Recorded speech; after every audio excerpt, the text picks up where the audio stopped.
I have a presentation that's going to talk about sort of the future of Refold over the next 3 months or so, and what you should expect from a content perspective, but we're going to spend a little bit of time answering questions first.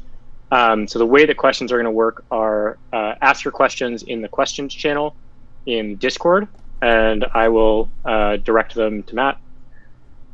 And if you just have general comments about the chat, or about anything, there's also a chat channel that you can talk in. So go ahead and start sending your questions through. There we go. All right. Jack, my question is regarding careers. Have you both gotten great benefits to learning your target language? Is there a job market with this kind of native level fluency, or would you say you need a college degree? Well, I mean, I'm certainly experiencing a lot of career benefits because my career is teaching people how to learn languages on the internet, and being really good at a language that you taught yourself is kind of a prerequisite for that. But I have very little experience in the real job market. I've pretty much the only jobs I've had is I've worked at a supermarket for a couple months, and then ever since then I've been making the rest of my income that I've made so far through Patreon, pretty much. So can't really speak to that from firsthand experience. What I'd say is I'm not at a high enough level to use Spanish in a job or anything. But there was actually a post in the Spanish server today of a member who has been part of the Spanish community for over a year now. And she was interviewing for a job, and they didn't just offer her that job, they actually offered her a higher level job because her Spanish was good enough that she could work with the more important clients. So that's like one success story that just happened to happen today. So I do think that there's a lot of value in learning a language if you think you're going to use that language in your work. I think there's a lot of career potential there. But I think Steve Kaufman had a bit where he's learned 20 odd languages, and he's like, yeah, there's no career benefit, there's no monetary return for learning a language, at least maybe after the first or second one.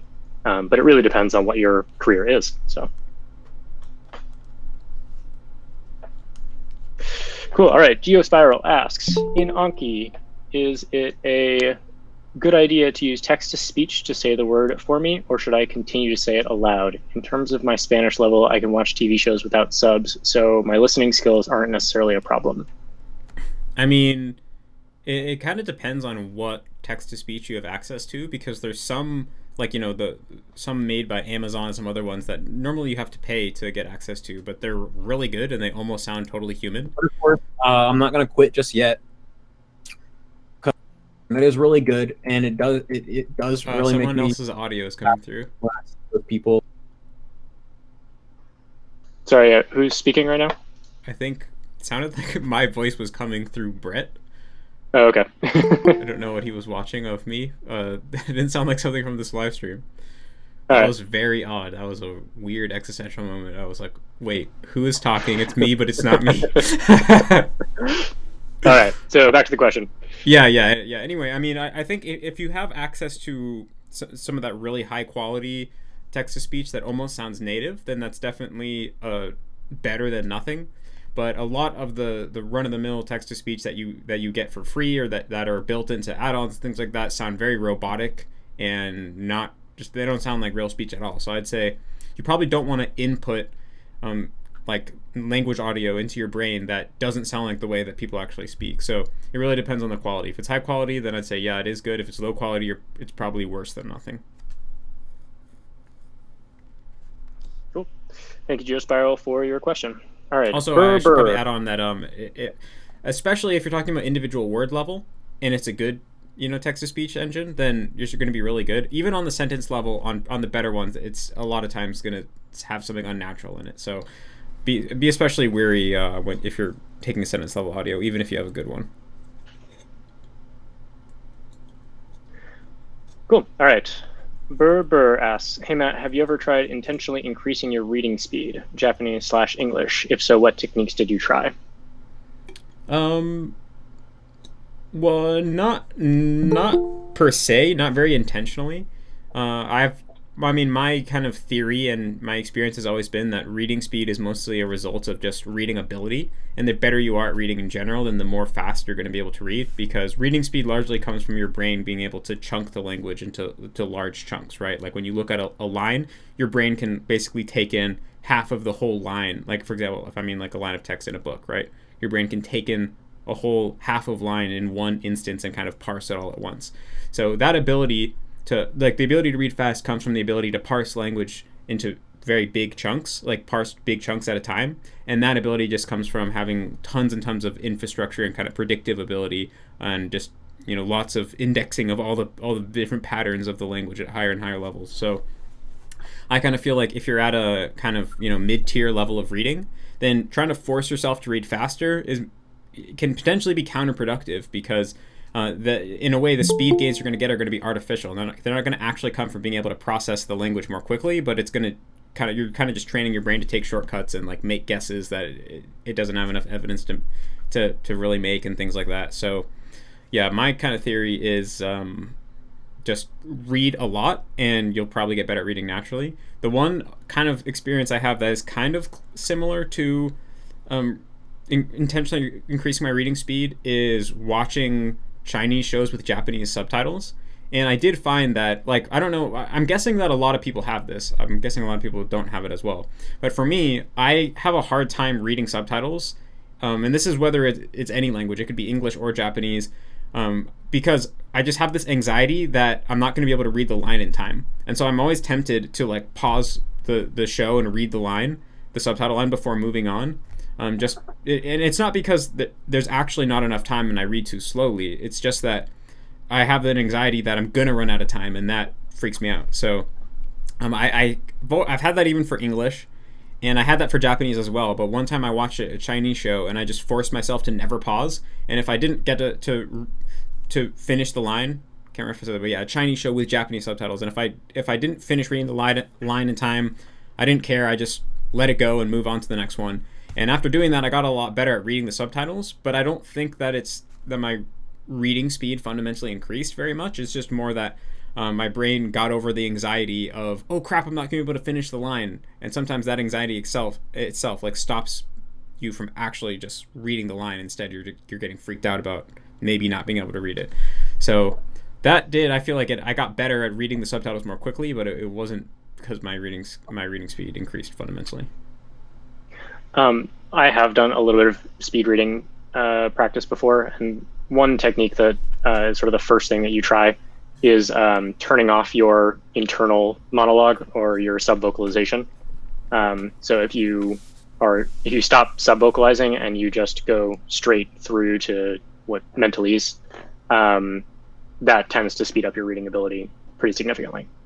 But I've also heard that they've done studies, and people, even in people's native languages, comprehension tends to drop a lot when you try to force yourself to not sub-vocalize. So that's a trade-off, definitely. Yeah. Like, in general, when you're talking about speed reading for your native language, it's not really about, like, you're going to take in just as much information at just as deep as of a level, and it's just going to be quicker. It's more like, how do I extract the most important points really quickly and kind of skip over the stuff that doesn't matter? So that can be a valuable skill. I want to pause on this one just because I think we've talked about it enough. Okay. All right, let's skip to the next one. All right. Clay asks, you've mentioned desire to have language-specific refold guides after the core method is published. For those of us who are congenitally impatient, is there anything we can do now towards that end? Should we get in touch with other folks interested in compiling materials lists / newbie guides for a particular language, Korean for me at the moment, or just trade ideas? Or are there specific things that we could do at the moment? Actually, do you mind if I take this one? Yeah. Yeah, so I'm going to talk about this a little bit more when I do the presentation, but we're actually going to speed up the language-specific guides. We're going to put stage 4 on hold, and I'll talk about that a little bit more later. But the best thing that you can do to help us bring those into the world faster is to fill out those Google documents with as many resources as possible. Because the more resources that are in those Google Docs when we get to the language-specific guides, the better we'll have, the better materials we'll have to put in them and to make them complete. So hopefully that answers your question, and thank you for wanting to help out and get these guides written. Really appreciate it. Vulcan asks, in one Q&A, you discussed the possible detriments of skimming while you read. In another Q&A, you recommend watching with target language subtitles to build reading comprehension and to transition after you have high comprehension with subtitles. These two pieces of advice seem contradictory on the surface, so I was hoping you would elaborate. Beginners have low comprehension, so they would be forced to skim unless they pause the video often. Yeah, well, I think we talked about this in the Refold site, but we do recommend pausing often, and like we kind of called it reading a TV show, where you'd actually pause after each line and try to read what's there. And if you're watching local files locally, you can use MPV with a script that automatically pauses after each line. And if you watch my MPV video, I think that script is linked in the pinned comment. And if you're watching on Netflix, there's the language learning with Netflix Chrome extension that also has a mode where it automatically pauses. So you can do that. And sometimes it's fine to also not pause and just let it go by. But in that case, it's it is kind of like skimming, but in a way it's kind of like this hybrid activity where you're partially listening, you're partially reading, you're letting yourself just get what your brain get whatever it's going to get. And I would say you definitely want to have time outside of that where you're actually reading word by word and taking your time and going through it quickly. So I think if all you ever did was skim, that would be problematic because you might never give your brain the opportunity to pick up all the nuances of the grammar and things like that. But as long as you have some time where you're doing intensive reading, then having other time where you're skimming, I think would be totally fine, especially if it's in the context of watching a TV show and you're also listening at the same time and stuff like that. Cool. Chris Pickles asks, howdy boys. So once the stage guides are done and fleshed out and any language specific guides are done, what's next? It seems like we're getting a lot of new articles every month, and I assume that they'll all be done in a few months. What are the long-term plans of Refold? That is a great segue to the presentation that I have lined up. So I'm going to share my screen, and we are going to walk through it. And then at the end of this,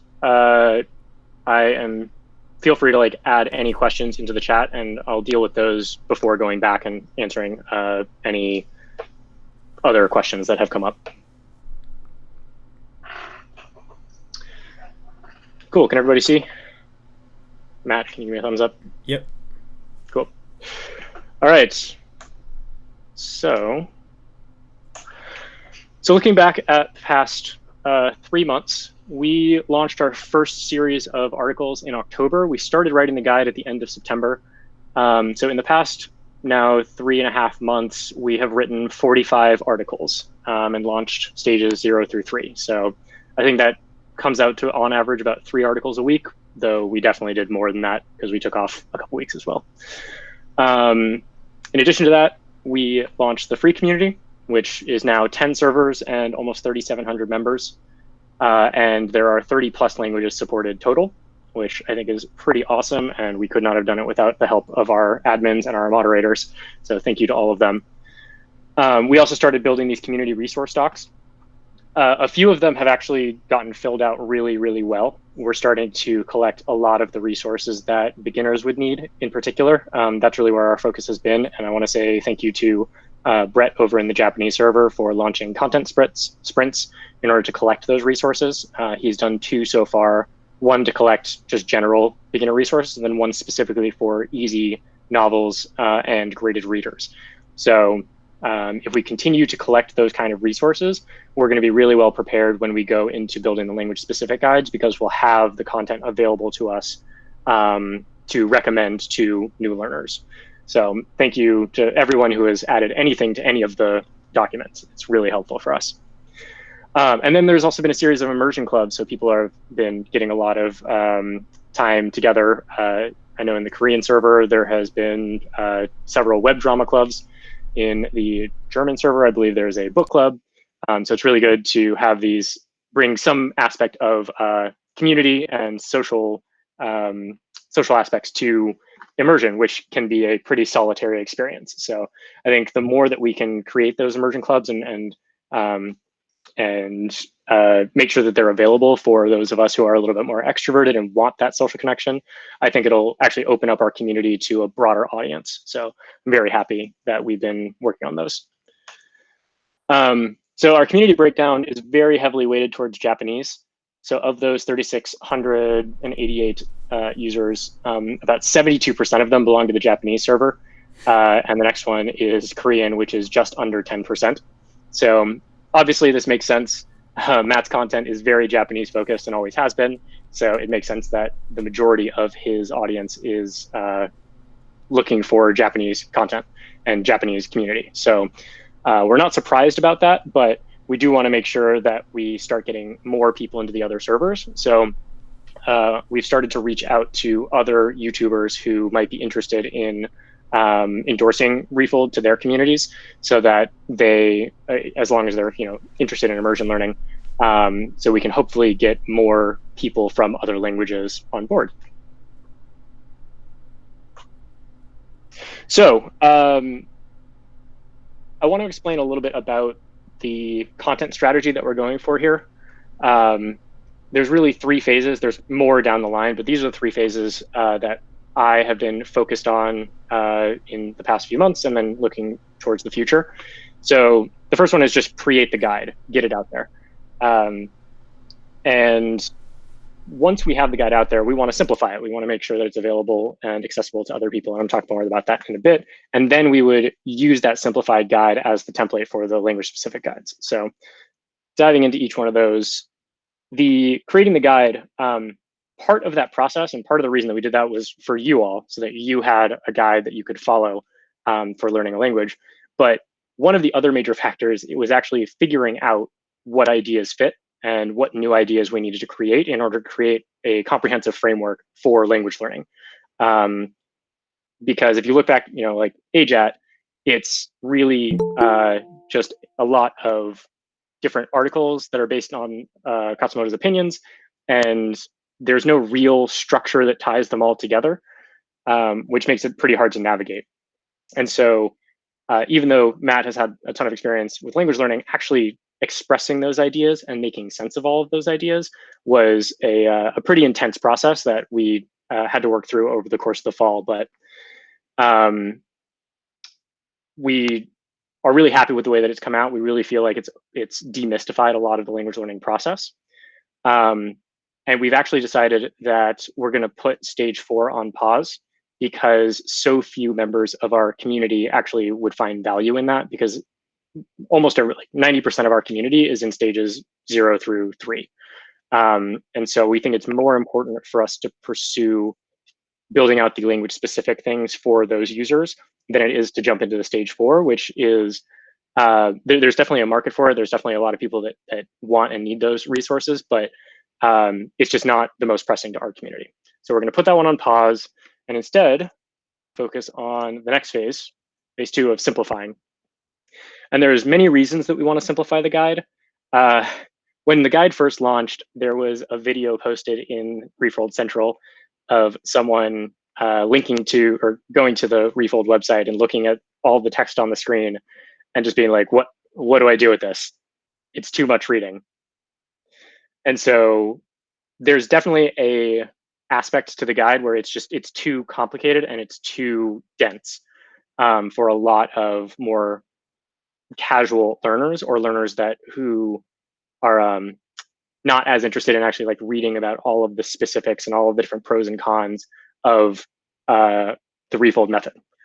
So making the guide more accessible for them is going to allow us to bring more people into the community. The second benefit of that is we want to get the guide translated, but right now there's a lot of relatively complicated language in it, and it's very long. So if we can create a shorter version that is more concise and is written in simple English, sort of like the Wikipedia simple English articles, we are anticipating that will make translation much easier, which will allow us to appeal to a non-English audience. So that is one of the other major benefits. And then the next phase of Refold, which is the language specific guides and also a video guide, is that we need to create a template for those guides. And the template needs to be sort of a stripped down version of the entire Refold method, so that we can put in all of the relevant media that we're thinking about. So creating that template is going to enable us to do the language specific guides much faster, and also to create a video guide for users who are not interested in actually reading the site and just want to go on YouTube and watch a playlist from beginning to end. So phase 3, language guides. This goes back to the partnerships that we're trying to form now with other immersion learning YouTubers. We want to bring them in to help flesh out the guides and make sure that all of the content that's necessary for a learner is just available when they come to the website. So the templates that we create in phase 2 are going to be filled in by the community and also by the other immersion learners that we want to bring in to help build those guides. So the crowdsourced docs this is where the crowdsourced docs are going to become very crucial. So by the time we get to the language specific guides, we need to have those crowdsourced docs filled in as much as possible so that we can take them and embed them into the Refold template that we created in phase 2. So those are the 3 phases that I'm thinking about.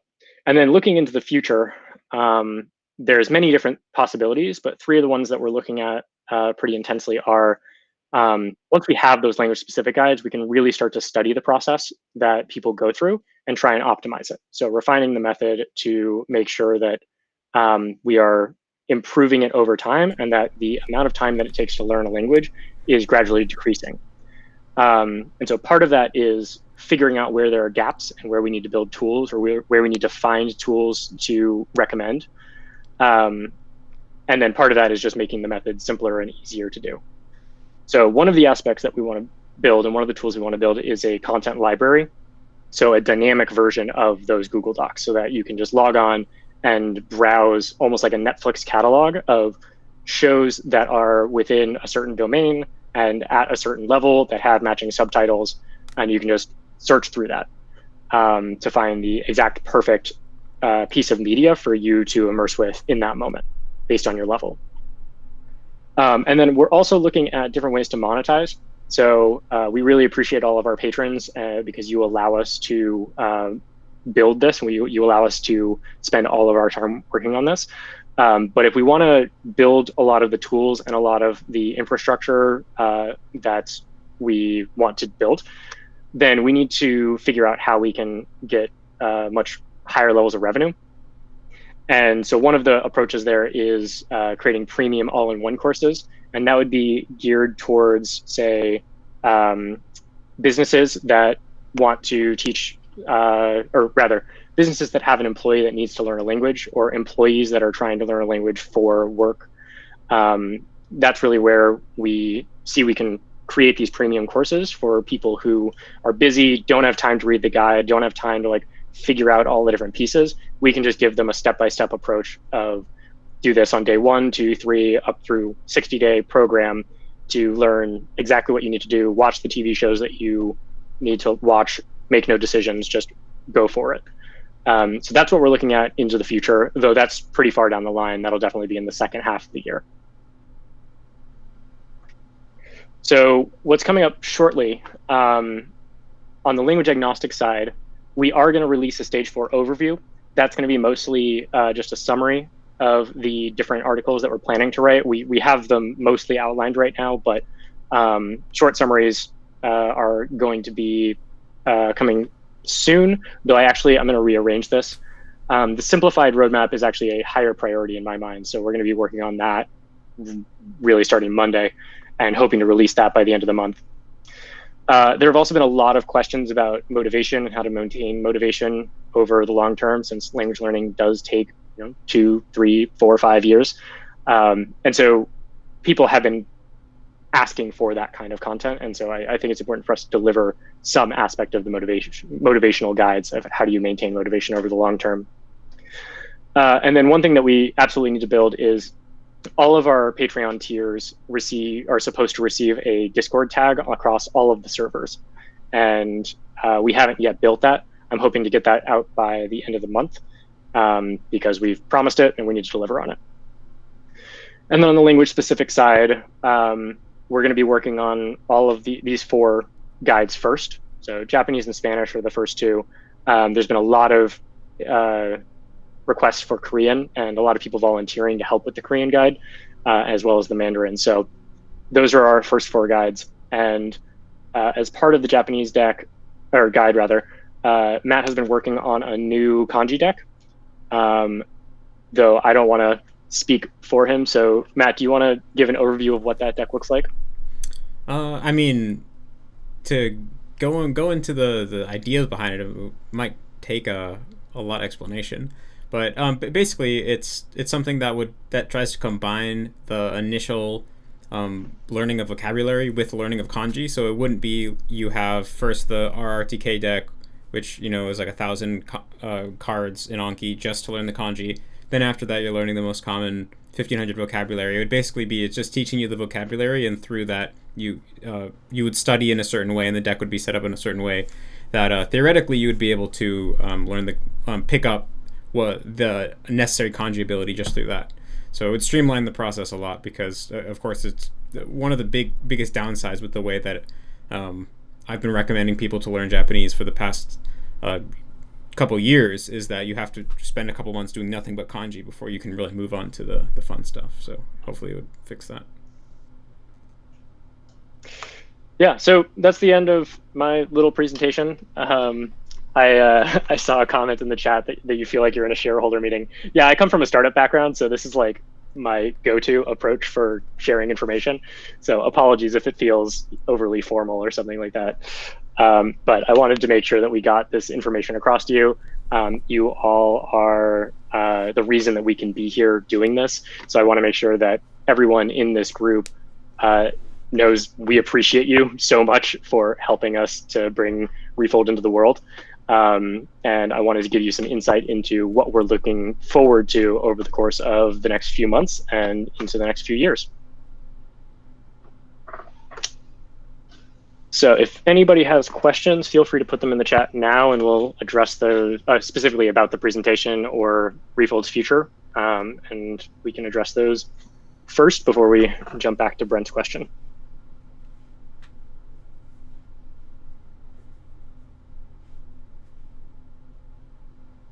Oh, yeah. So this is another thing that we need to do that I forgot to put in the slides. So our $20 tier, one of the benefits of that is that we put your name on the website as a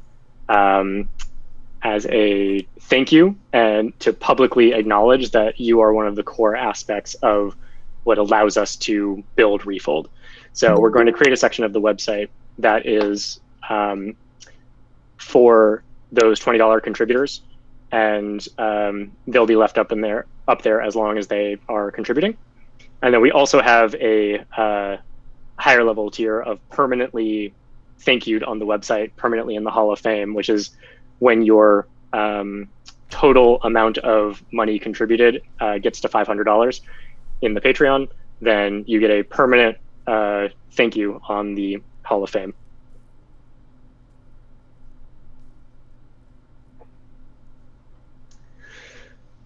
All right, so I'm going to jump to Brent's question. Oh, here we go. Also, is $20 the only tier we can do? Can we do more money? Yeah, so Patreon allows you to donate as much as you want at any time. So you don't have to abide by the tiers. You can also donate an entire year up front. So there's a lot of different options. And if you are going to go down that route, we love you so much, so much. Oh, actually, you right now you can't donate a year up front because you have to have a certain amount of like you have to be on Patreon a certain amount of time, I think, before you're allowed to enable the annual payment feature. And so, unfortunately, we haven't been able to enable that yet. Well, unfortunately, we can't do that. But if you want to donate more, feel free, or you can wait for us to enable the year up front. Thank you, Jack. All right, jumping to Brent's question. He says, sorry about the audio earlier. He was trying to find a quote. In a video discussing why Katsumoto disappeared, you said the following: the people that get good are going to get good without us, and the people who aren't going to get good, we can't save them. To what degree have your opinions changed on this, having now launched your own method as compared to you at the time, speaking as something of an unofficial AJAT representative? Well, the way that I think about it now is that, well, there's two different components to it. The first component is when I was making that video, which was quite a long time ago, it was probably over 3 years ago. I had a really limited perspective. I was really only talking in terms of, like, I was assuming that the only people relevant were people who already knew about AJAT. Because when I first started my Patreon and my YouTube channel, what I was doing was I was trying to make AJAT easier to complete, because the AJAT website itself, it was lacking so much information.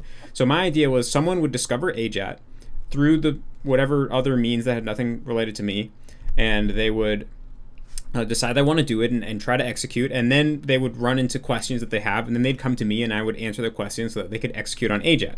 So in that particular context, there was a certain aspect to where it's like, well, if you already discovered immersion learning, you already decided that immersion learning is legitimate and you committed yourself to the process, then yeah, you probably would find a way to get fluent regardless of whether or not I was going to be there to answer your questions. Just like how I was able to become fluent without there being anyone there to answer my questions.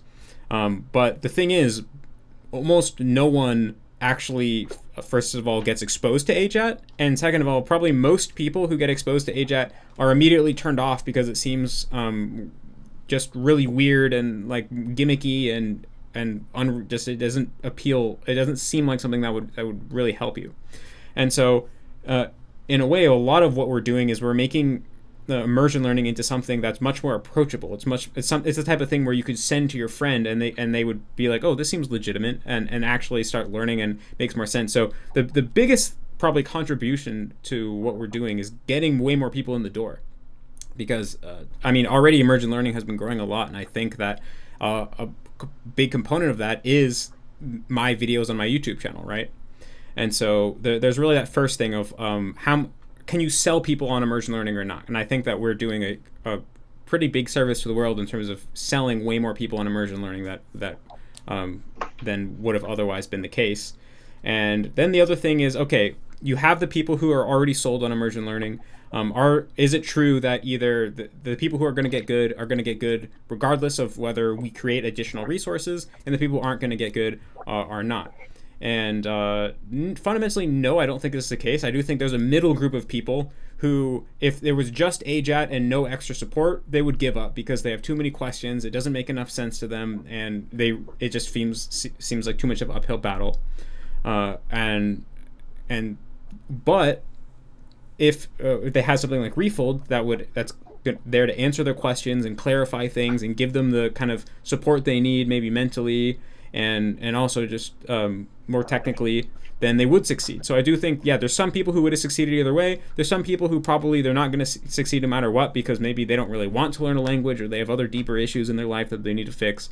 But I think there's definitely a group of people who are going to succeed, but only because there was additional support as compared to before. So yeah, fundamentally, I don't agree with that, what I was saying there. But the premise of what I was saying there is the bigger problem.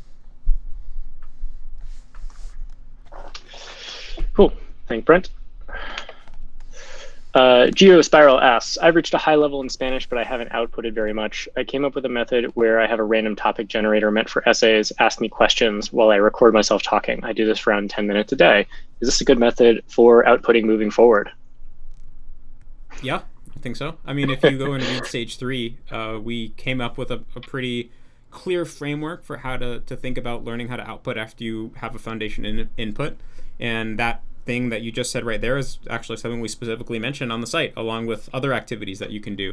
And different activities have different pros and cons and are good for different things. So I think, if you go and check out stage 3, you'll find the answers to all your questions related to that. Yeah, GeoSpiral, I'm not sure if you were the one that answered in the stage 3 problems channel in Refold Central, but somebody actually said that that's what they do. And I thought, I was like, oh, that's a great idea. So we actually put that in the guide. So if that was you, thank you. And if not, then yes, it's totally approved. Vulcan asks, Matt, do you have any memory interference when reading Chinese? I haven't spent time with Chinese, so it is hard for me to imagine. No, not really. I actually answered this in the live stream I did yesterday as well. But basically, I think our brains in general are very good at keeping different contexts apart. And so when I'm reading Japanese, my brain knows I'm reading Japanese, and Chinese doesn't really come up. And when I'm reading Chinese, my brain knows I'm reading Chinese, and Japanese doesn't come up.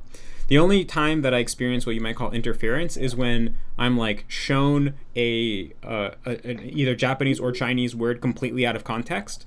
Like for example, sometimes I use computer programs in Japanese, and so there'll be like buttons at the top that's just like, where it says like, file, edit, view, and sometimes one of those file options might be Japanese, but the first thing that pops into my mind is Chinese. But I think that's because it really is kind of existing alone outside of a context, and so your brain can go to either one. But I wouldn't call that interference, because it's like the second that it pops up, I know that that's the Chinese one, and I know what the Japanese one is as well. So yeah, I wouldn't say interference, really. Yeah, I think our brains are pretty good at handling that stuff. Beak asks, what have been the biggest changes to your language learning methodology and advice over the past few years, e.g. Refold compared to MIA? Is there anything in your past content that you'd now recommend against or state less strongly? Well, I'm sure there's lots of stuff that I have recommended at one point that I wouldn't recommend now, but it's hard to come up with it right on the spot. In terms of what's the biggest thing that I've changed, I mean, that's also something where I'd probably have to sit down and think about it for like 10 minutes to come up with a really definitive answer. But like one thing is that before I never even talked about domains, and I was really just kind of like I didn't talk about domains. I also didn't talk about thinking critically about how much you're comprehending. It was kind of really like, yeah, just use anything. If it's made by natives for natives, then it's as good as anything else. I'm exaggerating now, but that was basically the gist of what I said before. Whereas now I think that it makes a lot more sense to be strategic about, first of all, being aware of what domain you're immersing in and not constantly jumping around. That's not going to be very effective. And also taking comprehensibility more seriously and trying to find things that basically taking comprehensibility to be one of the most important factors to take into account when you're choosing what to immerse with, because if you're the more that you can comprehend, then the faster things are going to be. So those are probably the biggest things overall, I'd say. Let me see if I can recall a piece of advice that I used to talk about. Can't really think of anything on the spot, but I'm sure there's something. All right. Vulcan is asking an Anki question. Is it possible to merge Anki merge duplicates together in Anki? What do you mean? Like if he has kanji deck A and importing kanji deck B, and there's some field that they want to the same kanji is in both decks, is there an easy way to figure that out and remove the duplicates? Okay, so basically you have one deck and you have another deck, and you just want you only want to add the ones that don't already exist in your current one. Yeah. Can I specify over? Sure, go for it. My mic. Okay, so it's basically like I made my own kanji deck that has a couple thousand kanji in it, but sometimes I see some shared decks on the internet where I might want some of the fields they have for their kanji. So I want to be able to take the fields from that deck that I imported and have it in my deck that I made myself. But I'm not sure how to do this automatically and quickly. Well, I think there is a mode in Anki where how there's like a sort field in Anki for each card type or note type, I guess, has a sort field, right? Which is basically the most, like, how sometimes if you have two Anki cards, Anki will tell you like, hey, this is a duplicate, like these two cards are the same. It judges whether it's the same or not based on the sort field, and you can change the sort field in the note type settings. And so basically when you import a deck into Anki from a text file, there's a little window that pops up where you can choose the import options, and I believe one of the options is basically like overwrite any cards that are in the same note type and have the same contents of the sort field. So basically like overwrite duplicates. But it will keep the scheduling information. So I think what you want to do is basically first export your current deck into like a text file or to a comma separated value file, and then open that up in Excel, and then also open up one of the shared decks that you want to take information from, and then basically rearrange it in Excel so that every field is one column in the Excel sheet. Then save that, and then import that final Excel like that final comma separated value file you made in Excel into Anki, and then choose the import option so that it overwrites your current deck, and that should do it. Okay, cool. Thank you. I'll look into it. Good luck. All right. Brent is asking if you could transfer your Japanese level to any other language of your choice, would you take it? Assuming this also assumes that all cultural knowledge is also transferred. Yeah, I'd probably transfer to Chinese, to be honest. You would prefer Chinese at this point over Japanese if you had to forgot all your Japanese. Yeah. I mean, I actually think about it a lot. If I could go back in time, I probably would have learned Chinese instead of Japanese. Because I mean, it's a lot more relevant in the world. There's so many more speakers, and yeah, I mean, just in a way, I also think the Chinese language has a lot of really cool features that Japanese doesn't have. Like, I'm really attracted to the internal consistency of Chinese, and I think it's just due to my personality. It kind of bugs me how internally inconsistent Japanese is. I mean, in a way, there's something beautiful to the the chaos of Japanese as well, but a lot of times I think it would be really cool to have the type of level I have at Japanese, but in Chinese, when it's this super streamlined, compact, internally consistent language, and so yeah. But I try not to think about it too much because that's obviously not possible. Brett is asking me a question. What is the biggest lesson from experience, not from a class or a book, that you have learned that you think every entrepreneur should know? There are many. The one that immediately comes to mind is that your role as a boss is not to do the job. Your role is to organize and conduct the work of the people around you. And so as a boss, you should always be trying to figure out how you can work yourself out of your own job by delegating it, by systematizing it, or creating processes that other people can follow, so that you can then move on to the next most important thing. And it is really important to do that so that you don't get caught up with low value tasks. I have worked with many people who have spent their whole lives just executing and not trying to strategically work themselves out of a job. And as a result, you'll have a CEO who is writing marketing emails, which is not a good use of their time once they have a company of 10, 20 people. They need to be very focused on the long-term vision and on making sure that everything is working well together. They should not be spending their time doing low-value tasks like that. So it's important to have that mindset. It's funny. There's this concept in programming of lazy programmers are better than hardworking programmers, because lazy programmers build their code to do all the right things, so that they don't have to interfere with it anymore. And that's sort of the way that I think entrepreneurship should be as well, is you should work hard, but always do it with the perspective of you are trying to do as little as possible of the thing that you're doing. So that's my one major piece of advice. Jack is asking, do you think there will be more resources regarding the toll/mental on motivation on the Refold site? I'd love things to read that will give you ideas and practices for motivations and better language learning. Yeah, so I mentioned that in the upcoming content under language agnostic is motivation guides.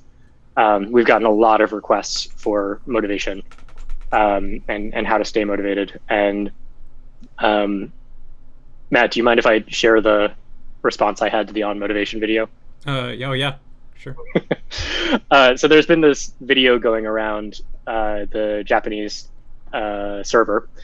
Anytime anybody asks, like, how do you stay motivated?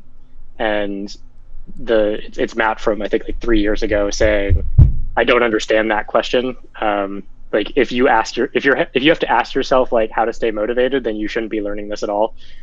And I like to think that his perspective has changed a little bit at this point.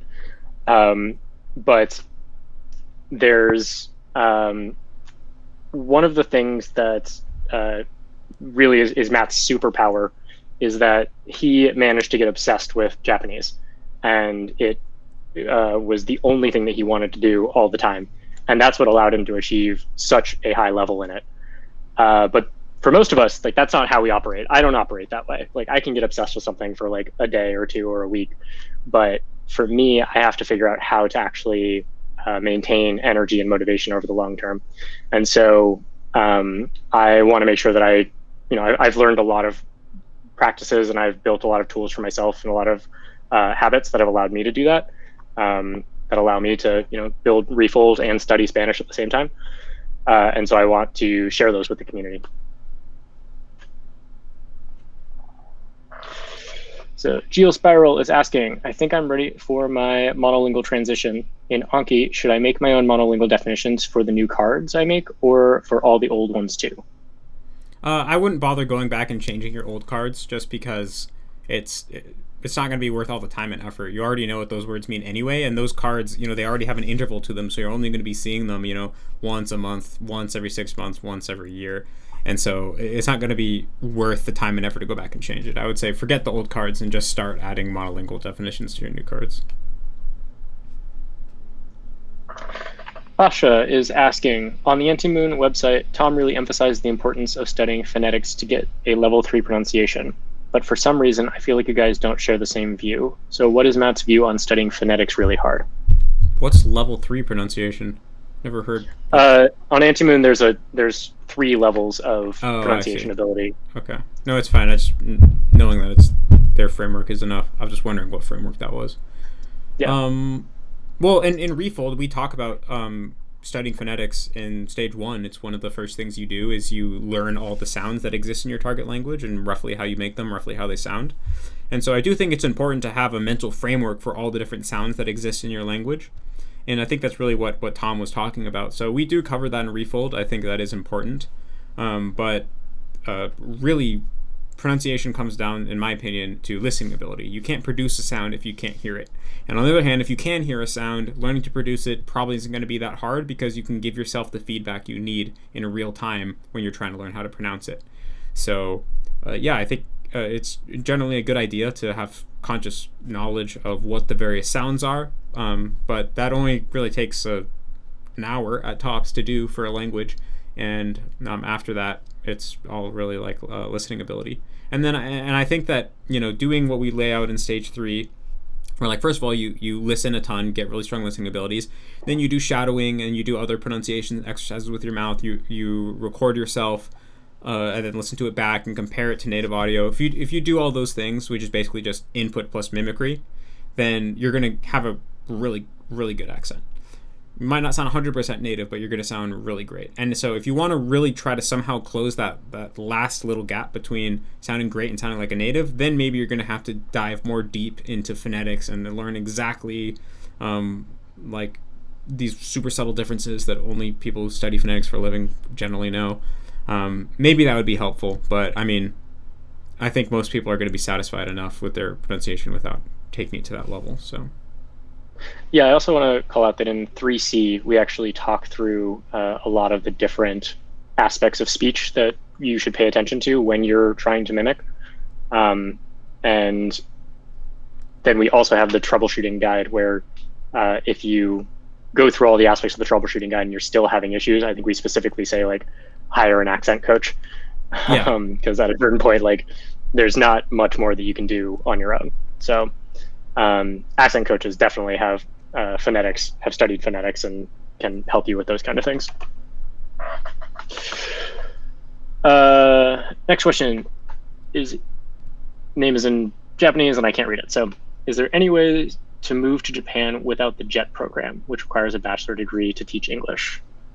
I'm pretty sure that there is, but I mean, again, I have only been to Japan twice. One of those times was through a trip through my school. The other time was through a study abroad program that I found on the internet. So I'm definitely not the person that you probably want to go to ask about how to get to Japan. It also depends on what country you live in. Different countries have access to different visas. Like, for example, I know if you're a Canadian, you can get a working holiday visa, which allows you to go to Japan for at least 3 months, I think. And I don't think you need a college degree to do that. So, yeah, I mean, probably Google is your friend to learn about what other options are out there. But unfortunately, I don't have any firsthand experience with that. I'm not very knowledgeable about it. Brent is asking if we have discussed the idea of recommending a tracking system in relation to motivation, that many people on the Chinese server have found success with it. I don't think we've specifically discussed it, but I've discussed it with several other people. Part of the reason that we've talked about it is so that we can start to study the people who are learning and to understand how many hours that it takes to actually get to different levels. But in terms of motivation, I do think that tracking is a very valuable tool for motivation, but it's a double-edged sword. Some people, like, the tracking alone is good enough to keep them motivated, but other people, the tracking actually gets in the way of their motivation. It starts to feel like a chore, and they end up hating the tracking so much that they actually like give up on the task. I've personally experienced this. I've gone through phases where like I try to do a tracking system for some habit, and the tracking system becomes so onerous that I just can't use it, and the habit falls apart. So I think it's a double-edged sword, though I do think that tracking is a really valuable thing. And I think that there are ways that we can make it very easy to do tracking, but it just hasn't been a priority at this point.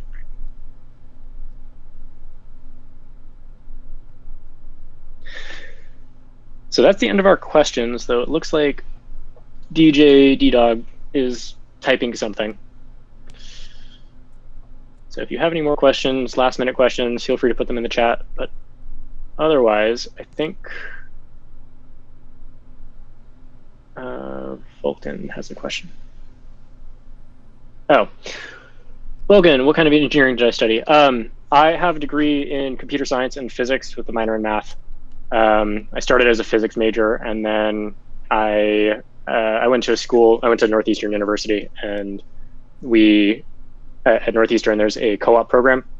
So you study for 2 years, and then from that point on, for the next 3 years of your studies, it's 6 months work, 6 months studying. And so I did my first 2 years in physics, and I went to go try and get a co-op, an internship, and there weren't any. And so that was like a sign to me that, oh, this isn't a lucrative field to go into. So I added computer science to that, and within, I don't know, 2 weeks, I had an internship. So I was like, oh, here's where the money is. So I studied computer science, and then worked in embedded engineering, and then web development, and then got really enamored with management and started working my way up until I was the director of a startup.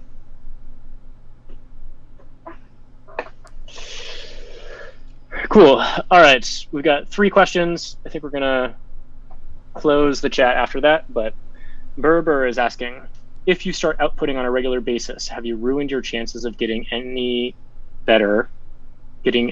better accent than if you waited, more input, shadowing, etc.? I mean, well, it depends on a lot of things. Like, where are you in the process when you started outputting, basically, right? That changes a lot of things. I think that silent periods can undo a lot of the damage that early output can do as well. But yeah, I'd say in general, I don't think you need to worry about it too much. But yeah, to give a really specific answer, I'd have to know more about exactly where you were in the process and how long you had spent outputting. But in general, I think there's very few things that are truly permanent and can't be undone. Vulcan is asking, if you spent time cultivating pitch accent perception ability at an early stage, do you think you could achieve near native pitch accent accuracy without consciously studying the rules? Maybe.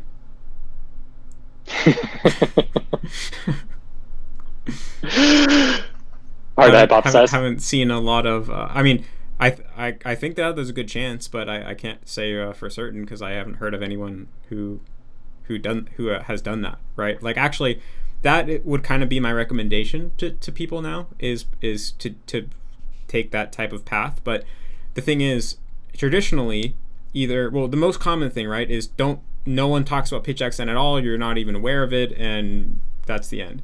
And then the other thing is, you do know about pitch accent from either me or Dogen, and so then you study it intensely, you memorize all the rules. So the idea of, I know about pitch accent, I'm going to actively train myself to become able to hear it, and then after that I'm going to forget about it. I think that's a good idea, and I think there's a chance that and it could be the wisest path forward, but as far as I know, no one's actually tried that, so I can't say for certain what the result would be. All right, DJ D-Dog. I'm wondering what your thoughts are on interest versus comprehensibility when immersing in TL content. I've been reading 2 novels lately, and they are quite different in terms of comprehension, to the point where I would much rather prefer to read the easier novel since there are less unknowns and I can follow the story better. Yeah, well, the kind of framework that we were working with when we were writing the site was that there's basically 3 factors that you want to take into account when you're choosing immersion content. One of them is your inherent interest, one of them is comprehensibility, and then one of them is the density. So density is basically how much language do you get exposed to per unit of time when you're consuming that piece of content. So there might be a video game where you love the story, it's really comprehensible, it's perfectly on your level, yet you only read like 5 sentences per hour because it's mostly just combat. So in that case, it's still, the density would be too low, so it wouldn't be ideal. So yeah, it's very rare that you're going to basically get a 10 out of 10 on all 3 of these factors. And so it's really a matter of trying to find the right balance between all of them. And yeah, in a way, when I say your inherent interest in the thing, you could also just think of that as enjoyment. And to a certain extent, comprehensibility does lead to enjoyment. In general, it's easier to have a good time when you understand stuff. So yeah, I mean, I would just think of it as you got to juggle all these 3. You're probably always going to be compromising in one area, and if you find that there's something that maybe if you understood it perfectly you wouldn't actually care about it, but you're at a point in your language learning where the fact that you are able to understand it makes it exciting and interesting, and so that makes it enjoyable for you. In that case, I think that's perfect, basically. Yeah, I mean, based on the way that you asked this question, I would say just read the easier novel. It sounds like you're enjoying it a lot more, and enjoyment is definitely the most important factor. So, yeah. Last question. Brett is asking, have you noticed any upper body strength increase since buying the water bottle? I haven't noticed, but now that you point it out, maybe I have been a little more toned. I kind of got to start looking out for that. But cool. All right. Well, that brings our second live stream to an end. Thank you to everyone who attended. We really appreciate it. We hope that you learned a lot from Matt and from the presentation that we had, and that you have a better understanding of where we're going forward. We love to hear your comments and your suggestions. So if you have any, definitely let us know.